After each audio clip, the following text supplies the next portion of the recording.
दोस्तों, दुनिया में एक ऐसी खुफिया एजेंसी है जो ऐसे ऐसे कारनामे करती है जिसे करने में दुनिया की बाकी खुफिया एजेंसियों के पसीने छूट जाते हैं।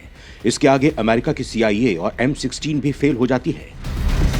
इतना ही नहीं, इस खुफिया एजेंसी की ताकत को देखते हुए अमेरिका को भी इसकी सहायता लेने के लिए मजबूर होना पड़ गया था। यहाँ सबसे ज्यादा हैरानी वाली बात यह है कि जिस देश की ये खुफिया एजेंसी है वो भारत के मिजोरम राज्य जितना छोटा है, लेकिन इसके कारनामे कई गुना बड़े हैं। ये देश है इजराइल और इसकी एजेंसी का नाम है मोसाद। शायद आपने इजराइल की मोसाद के बारे में इतना नहीं सुना होगा, लेकिन इस खुफिया एजेंसी की खासियत है कि ये जितनी खतरनाक है उतना ही अपना काम खुफिया तरीके से करती है।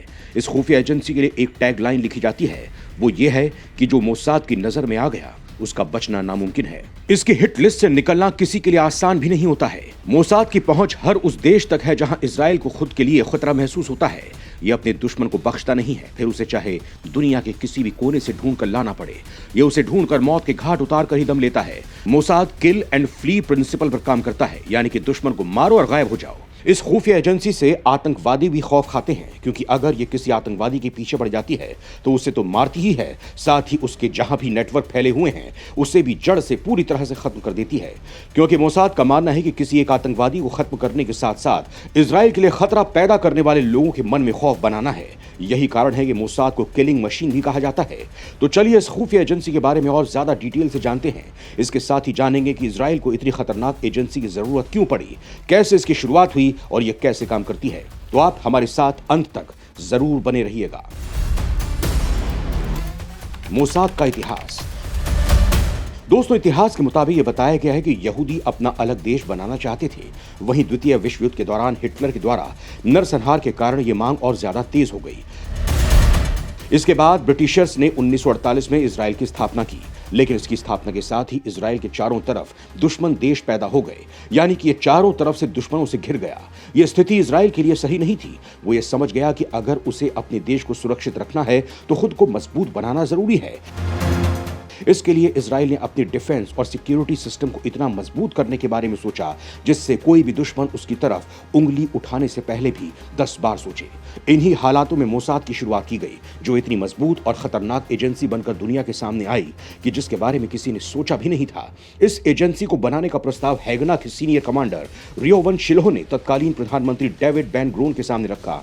तब डेविड ने 13 दिसंबर 1949 में मोसाद की स्थापना की। तब इसका नाम सेंट्रल इंस्टीट्यूशन फॉर कोऑर्डिनेशन रखा गया था। फिर साल 1951 में नाम बदलकर मोसाद रखा गया। इसके साथ ही इसे प्रधानमंत्री कार्यालय के अधीन कर दिया गया। वैसे आपको बता दें कि मोसाद के सफर की शुरुआत तो इजराइल के बनने से पहले ही शुरू हो चुकी थी। दरअसल जब हिटलर और उसकी नाजी फौज यूरोप पर अत्याचार कर रहे थे, तब यूरोप में मिलिट्री फोर्स का गठन किया गया था। वहीं हर सैन्य संगठन की रक्षा के लिए खुफिया संगठन को बनाया भी गया। इन्हीं सैन्य संगठन में से एक संगठन था जिसका नाम था हगाना, और इसकी खुफिया एजेंसी का नाम था साही, जिसकी स्थापना 1940 के लगभग हुई थी। वहीं जब इजराइल को बनाया गया तो उसके बाद मोसाद की स्थापना में साही का बड़ा हाथ माना जाता है। मोसाद के पहले डायरेक्टर रियोवन शिलोह बने और वो 1952 में रिटायर हो गए। इसके बाद इजल हराल ने इसकी कमान संभाली। उन्होंने ही मोसाद को एक खूंखार और खतरनाक एजेंसी में बदल दिया। मोसाद के स्ट्रक्चर की बात करें तो इजराइल में 3 खुफिया एजेंसी हैं, जिसमें पहली है अमन, दूसरी domestic security agency Shin Bet, तीसरी है मोसाद जो नेशनल इंटरनेशनल एजेंसी है। दोस्तों, मोसाद का मेन मकसद है आतंकवाद को खत्म करना, देश के खुफिया जानकारी जुटाना, और तीसरा है देश के दुश्मन को खत्म करना। इसके लिए मोसाद के एजेंटों को खुली छूट है। इसके साथ ही मोसाद के लिए उसके purpose, objective, role, mission, power और बजट किसी भी लॉ के तहत डिफाइन नहीं किए गए हैं। इससे ये किसी भी बंदिश में काम नहीं करते हैं और उसे अंजाम तक पहुंचाते हैं। वैसे इसका सालाना बजट $3 बिलियन के लगभग है। मोसाद में करीब 7,000 लोग काम करते हैं। इसके 8 डिपार्टमेंट्स हैं, जिसमें 3 सबसे ज्यादा जरूरी हैं, जिसमें पहला है कलेक्शन डिवीजन। इसके अफसर दूसरे देशों में जाकर सारी जानकारी हासिल करते हैं। वहीं दूसरा है स्पेशल ऑपरेशन डिवीजन, जिसे मेतसदा के नाम से भी जाना जाता है। यह डिपार्टमेंट हाईली सेंसेशनल एक्सटेंशन या जानबूझकर किए जाने वाले डिस्ट्रक्शन और पैरामिलिट्री के कारनामों पर निगरानी रखता है। वहीं पॉलिटिकल एक्शन और लिजन डिपार्टमेंट फ्रेंडली फॉरेन इंटेलिजेंस के साथ काम करता है। वहीं LAP डिपार्टमेंट साइकोलॉजिकल और डिस्ट्रक्टिव वॉरफेयर मिशन पर काम करता है। वहीं रिसर्च डिपार्टमेंट इंटेलिजेंस प्रोडक्शन के साथ और technology department advance technology department के साथ काम करता है। ये मोसाद का पूरा स्ट्रक्चर है। यहाँ मोसाद का हर एम्प्लॉय पूरी शिद्दत के साथ काम करता है। इसका एक एजेंट ही कई सैनिकों के बराबर होते हैं, जो अकेले ही बड़े से बड़े ऑपरेशन को सक्सेसफुली पूरा कर देते हैं, जिससे हर एजेंट को कड़ी ट्रेनिंग से गुजरना पड़ता है।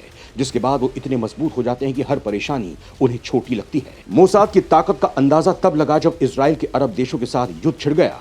वो उन सभी युद्ध में जीत गया। आज भी मोसाद अपने देश के हर नागरिक की सुरक्षा पर पूरी नजर बनाए रखता है। कोई भी खतरा महसूस होने पर उसे खत्म कर देता है। वहीं इजराइल की सरकार भी मोसाद का पूरा साथ देती है। वैसे तो इजराइल भारत के मिजोरम राज्य के बराबर है और आबादी में उत्तर प्रदेश की आबादी से कम है, लेकिन इसकी ताकत इतनी है कि दुनिया के सुपर पावर भी अपने घुटने टेक देते हैं। मोसाद ने अपने 73 साल के सफर में करीब 2700 ऑपरेशन को पूरा किया। यहाँ के इन्वेस्टिगेटिव जर्नलिस्ट रोनिन बर्गरमन का कहना है कि दूसरे विश्व युद्ध में पश्चिमी देशों के बाद इजराइल ने सबसे ज्यादा हत्या की है और उन्होंने ये बात न्यूयॉर्क टाइम की राइड एंड किल फर्स्ट में लिखी है। दोस्तों, मोसाद के कारनामों की लिस्ट बहुत लंबी है, लेकिन यहाँ हम उन मेन ऑपरेशंस के बारे में जानेंगे जिसके बाद मोसाद का नाम पूरी दुनिया में छा गया। जिसमें पहला है ऑपरेशन थंडरबोल्ट। ये एक सामान्य दिन था। तारीख थी 27 जून 1976, जब तेल अवीव से पेरिस के लिए एयर फ्रांस के एक विमान ने उड़ान भरी। इस विमान में करीब 248 यात्री मौजूद थे। इस विमान की उड़ान के कुछ देर बाद ये खबर सामने आई कि ये हाईजैक हो गया है। ये popular front for the liberation of फिलिस्तीन के सदस्यों ने हाईजैक किया था। इस प्लेन को युगांडा में लैंड करवाया गया। वहीं युगांडा में तानाशाह ने भी हाईजैकर्स का साथ दिया। हाईजैकर्स ने अपनी डिमांड में 50 से ज्यादा फिलिस्तीनियों की रिहाई की मांग की जो इजराइल और अन्य जेलों में बंद थे। हाईजैकर्स की डिमांड के बाद इजराइल और फ्रांस की एजेंसियां एक्टिव हो गईं, लेकिन मोसाद ने युगांडा में घुसकर अपने नागरिकों को सुरक्षित बाहर निकाल लिया। वहीं एक मिशन के दौरान दुबई के अल बुस्ताना रोताना होटल में 19 जनवरी 2010 को आतंकी संगठन हमास के लिए हथियार सप्लाई करने वाले महमूद अल मबहू की हत्या कर दी गई। 10 दिनों तक चली पुलिस की जांच में पता चला कि हत्या में सक्सिनिकोलीन इंजेक्शन का इस्तेमाल किया गया था। इसे मोसाद के हिट एजेंट ने अंजाम दिया था। दरअसल 1989 में मबहू ने 2 इजरायली सैनिकों की हत्या की थी, जिसका बदला मोसाद ने 21 साल बाद लिया। जिससे साफ हो गया कि कितना ही समय क्यों ना बीत जाए, लेकिन ये अपने दुश्मन को छोड़ता नहीं है। इसके अलावा ऑपरेशन डायमंड से भी मोसाद पूरी दुनिया में छा गया। दरअसल 60 के दशक में अगर कोई लड़ाकू विमान सबसे एडवांस और फास्ट था तो वो था मिग-21 विमान। वहीं अमेरिका भी इससे डरता था। अमेरिकी विशेषज्ञ सोवियत यूनियन की इस खोज को लेकर हैरान थे। सोवियत एयरफोर्स में इसे 1959 में शामिल किया गया था। उस समय मिग-21 की दुनिया में बहुत डिमांड थी। तब अमेरिका ने इसकी तकनीक की जानकारी हासिल करने के लिए मोसाद का सहारा लिया और फिर मोसाद ने सोवियत यूनियन के एक पायलट को साल 1966 में हनी ट्रैप में फंसाकर इसके जेट को इजराइल में लैंड करा दिया और यूएस ने इसकी पूरी जानकारी हासिल कर ली। साल 1972 की म्यूनिक ओलंपिक की घटना है। तब फिलिस्तीनी आतंकवादियों ने म्यूनिक में इजराइल के 11 खिलाड़ियों को मार दिया था। इजराइल ने इसका बदला लेते हुए पहले तो 2 दिन में हजारों फिलिस्तीनी आतंकियों को मार गिराया। इसके बाद पूरी दुनिया में अगले 16 सालों तक एक-एक कर उन सभी लोगों को ढूंढ कर मारा गया जो इन खिलाड़ियों की हत्या में शामिल थे।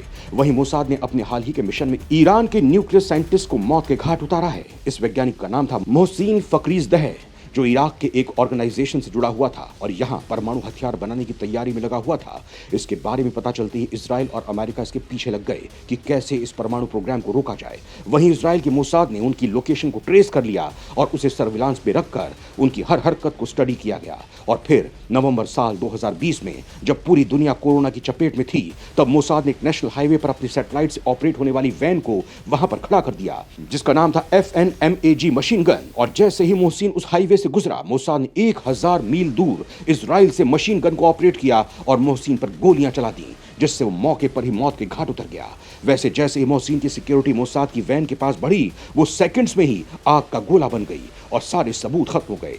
इतने स्किलफुल तरीके से मोसाद ने इस मिशन को अंजाम दिया कि अमेरिका भी देखता रह गया। दोस्तों, मोसाद कभी भी अपने दुश्मन को छोड़ता नहीं है, फिर चाहे वो गलत हो या सही, लेकिन वो अपने नागरिकों की सुरक्षा के लिए किसी भी हद तक जा सकता है।